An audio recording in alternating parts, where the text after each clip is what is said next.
I'm getting something on the distress channel.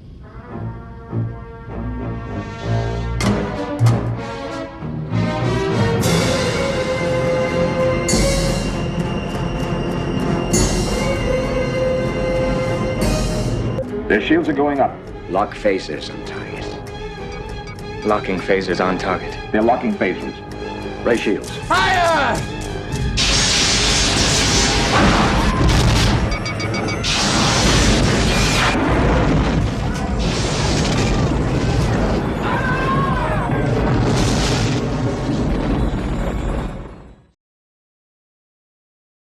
After having written and directed Time After Time, I sat in my house on my hill and waited to do the movie that I wanted to do, of which the studios have never been in a great hurry to do the movies that I want to do. And although successful, Time After Time was not the sort of mega hit to make them throw their minds out the window. So I was reading and actually working on a novel, when a friend of mine, who knew me rather well enough to say this, said, "Nicky, if you want to learn how to direct, you should be a director and not sit up here holding your breath like an infant." Paramount Pictures is looking for someone to direct the second Star Trek movie. And this friend of mine worked at Paramount. And she said, "I know the producer, you'd get on with him very well." I said, "I've never even seen Star Trek. I don't know what it is." She said, "How long are you going to sit up here holding your breath?" So I said, all right. And that's how I became involved, was meeting Harv Bennett.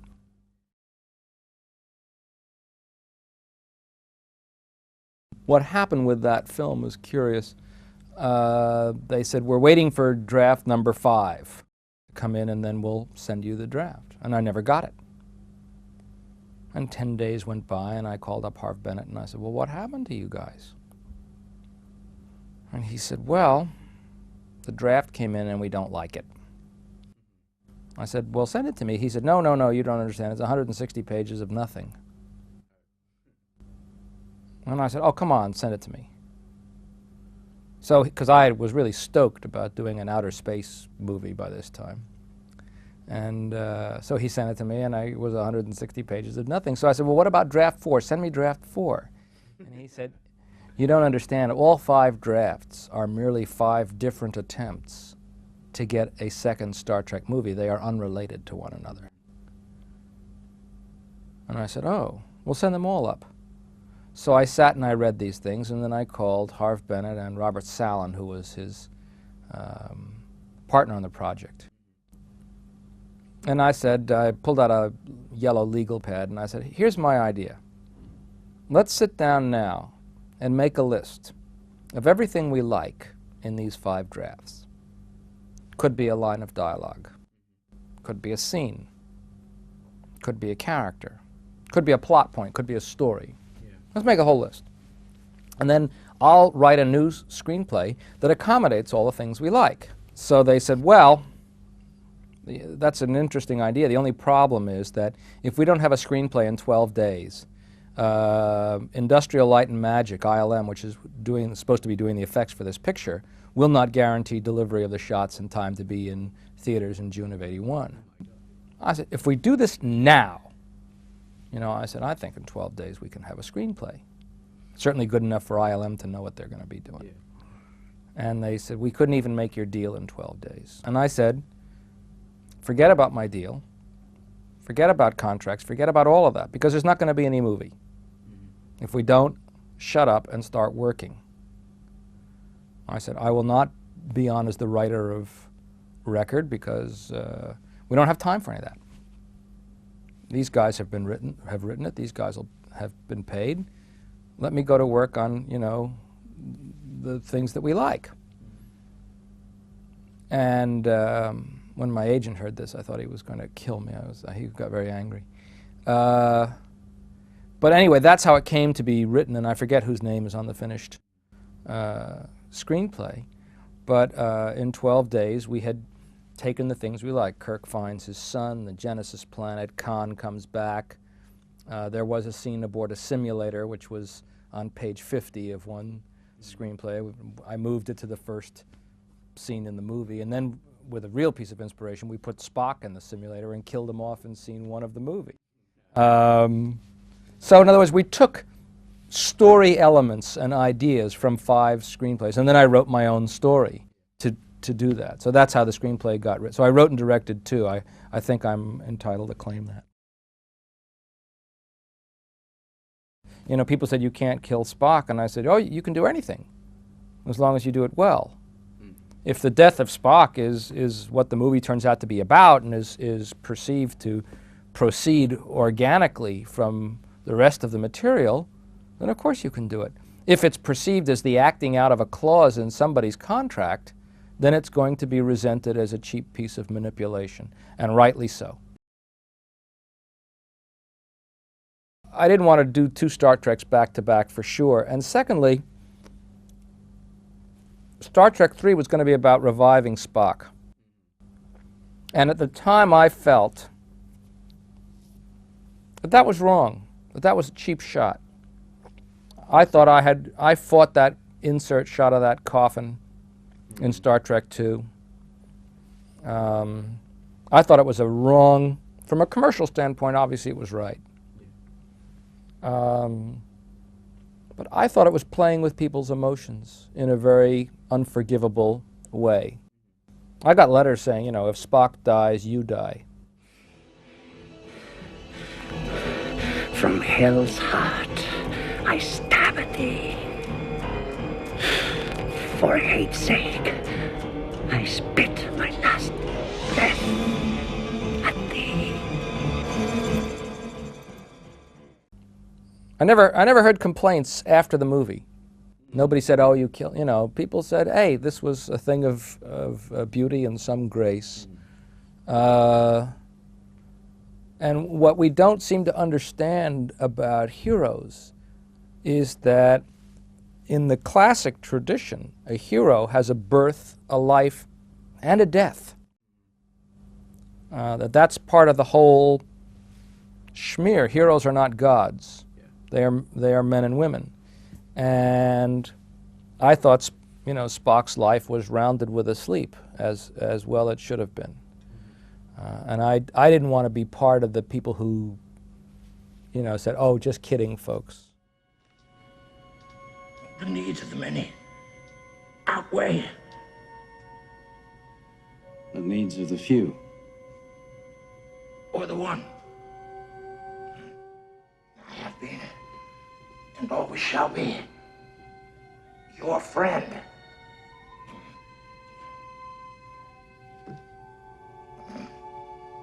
Live long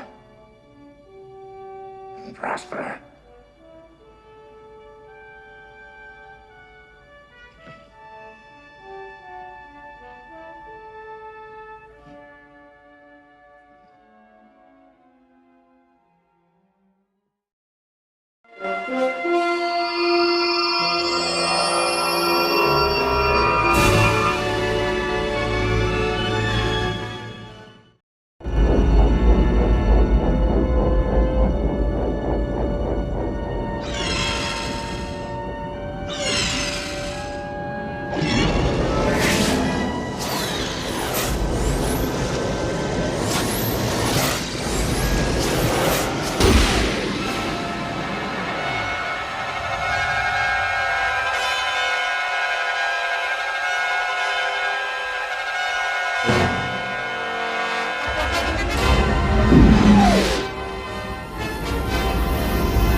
Spock? Judging by the pollution content of the atmosphere, I believe we have arrived at the latter half of the 20th century. So, Spock, here we are. Thanks to your restored memory, a little bit of good luck, we're walking the streets of San Francisco looking for a couple of humpback whales. How do you propose to solve this minor problem? Simple logic will suffice. I believe I shall begin by making use of this map. I have the distance and bearing which were provided by Commander Uhura. If we juxtapose our coordinates, we should be able to find our destination. which lies at 283.7 I think we'll degrees. find what we're looking for at the Station Institute in Sausalito. A pair of humpback whales named George and Gracie. How do you know this? Simple logic. Number 4 was a scavenger hunt. That's the way we looked at it. When that screenplay was to be written, Harve Bennett and Leonard Nimoy had made up the story about the whales. And they told me that story.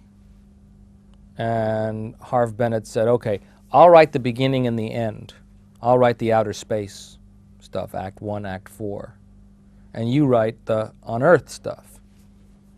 And I said, okay, you realize this is the same movie as Time After Time. Can't we at least change the city? Do they have to go to San Francisco? I've already done San Francisco. Can't they go to Paris? And they said, no, no, no, Starfleet headquarters is in San Francisco, and anyway, Paramount doesn't want to spend the money. So we went to San Francisco, they went to San Francisco, and everybody had a task. It was a scavenger hunt. You know, Scotty had to build the aquarium, and Chekhov had to find the uranium, and everybody had something they had to do. Excuse me, sir. Can you direct me to the naval base in Alameda? It's where they keep the nuclear vessels. Nuclear vessels. But it was a scavenger hunt, and in fact, I used some scenes from Time After Time that I had cut out of the Time After Time because I hadn't done them right. There's at least one scene for sure that I actually filmed and snipped out of Time After Time, which we put into Star Trek IV, and it worked like a charm. I had a scene in Time After Time where H.G. Wells is walking through the streets of San Francisco, and having already caused one traffic accident because he didn't understand about streetlights, he now sees a big sign that says, "Don't walk." And he stops. And a Chinese kid with a ghetto blaster pulls up next to him, and this thing is playing acid rock. And you can see Malcolm McDowell as Wells really can't stand this noise, and he wants to move, but the sign keeps saying, "Don't walk." Later, he's having dinner with Mary Steenburgen, and she says, "What kind of music do you like?" And he thinks about it for a minute, and he says, "Anything but Oriental." Now, the joke didn't work. This is where I learned something about movies. You cannot have the setup too far apart from the punchline. Because by the time she asked him what kind of music he liked, we were 3 reels, which is to say, you know, the better part of a half hour away from his original meeting with the Chinese boy with the ghetto blaster. So anything but Oriental made no sense at all. No one understood it. Then I thought, okay, well, I'll take out the punchline and just leave the setup because I hate that kind of music anyway. So I'll just leave it. And I tried leaving it in, but I really didn't film it right. You know, I made a lot of mistakes on that movie because it was my first. You make mistakes on every movie. You would like to think that they diminish as you make more, but I'm not sure that's true. Anyway, I cut it out of the movie altogether. He does not bump into a Chinese boy with a ghetto blaster anymore. But in Star Trek IV, they do sit next to a punker on a bus going across the Golden Gate Bridge. And he asks him to turn down the music, and the punker gives him the finger, and I think Spock gives him the Vulcan nerve pinch. Cause I hate you, and I berate you, Excuse me. I can't Do you wait mind to stopping get that to noise? you. The sins of all our fathers picked up on us the sons. The only choice we're given is how many megatons. Excuse me. And I Do you mind eschew stopping that you, damn noise? and I say screw you, and I hope you're blue too. We're all bloody wetland.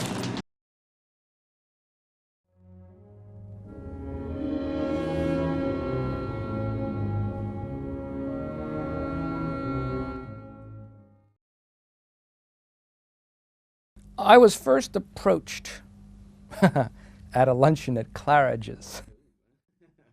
I wasn't paying. By Frank Mancuso and Martin Davis of Paramount Pictures, saying that they wanted to do Star Trek VI, and they wanted to do it for around $30 million. And I said, that sounds possible. But I was having my own. I wanted Paramount to make a movie of mine, which they've never done. And So I was handling back and forth and negotiating with them. And meanwhile, I wound up on Cape Cod finishing. I had just finished another picture, and I was taking a vacation. And Leonard Nimoy, who's from Boston, was in Boston. And Frank had asked Leonard to work with him on Star Trek VI as the executive producer. And Leonard said, I'll do it if we can get Nick.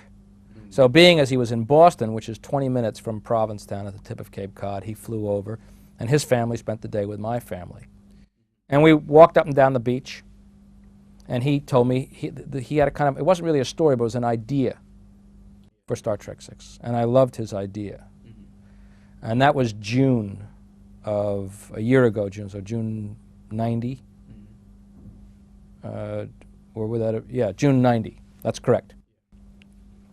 And we walked up and down, and I said, oh yeah, and then we could do this and this and this and this and this. And that's when I began working on it. And I brought my writing partner, Denny Martin Flynn, on, and we sort of talked and developed the idea of the movie all through the summer, began writing in the fall, and I went back. I live in London, so I went from London to Los Angeles on January 2nd to start preparing the film, because Paramount had now said, well, we love the script.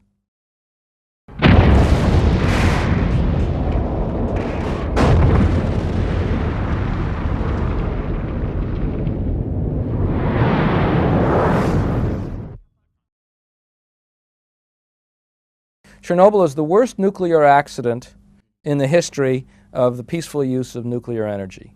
It's worse than 3 Mile Island. And the movie intentionally and directly reflects current events.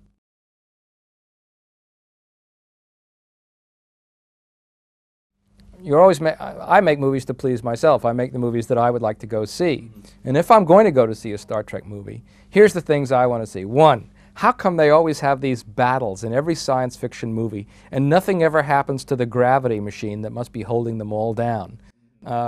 We treat outer space as though it was the same as the planet Earth. Everybody walks normally. But presumably that gravity, and this isn't science fiction, this is science, that gravity must be simulated by some, centrifugal type machine, or magnet, I don't know what it is. But what would happen if that magnet went out and people started floating around? I've always wanted to see that. So I put that in.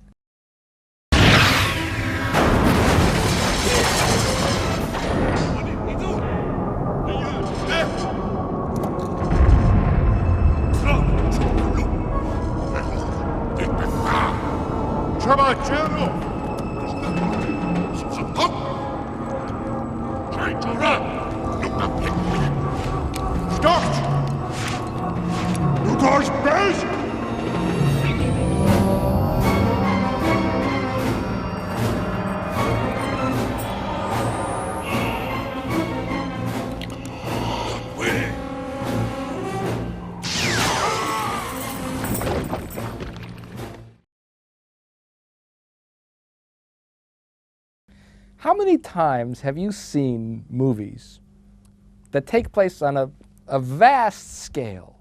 The screen is huge. There's millions of people. There's extras. There's costumes. There's all sorts of historical detail.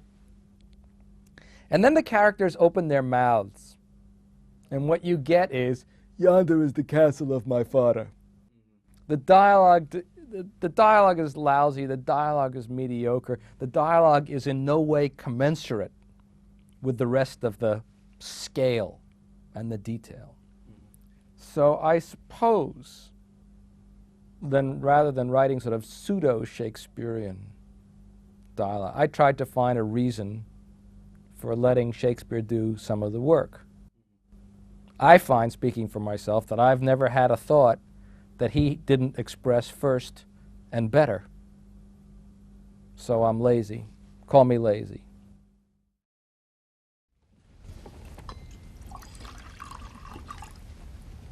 I offer a toast. The undiscovered country. The future. The undiscovered country. Hamlet, Act 3, Scene 1. You have not experienced Shakespeare until you have read him in the original Klingon. Tach, pa, Kach, be.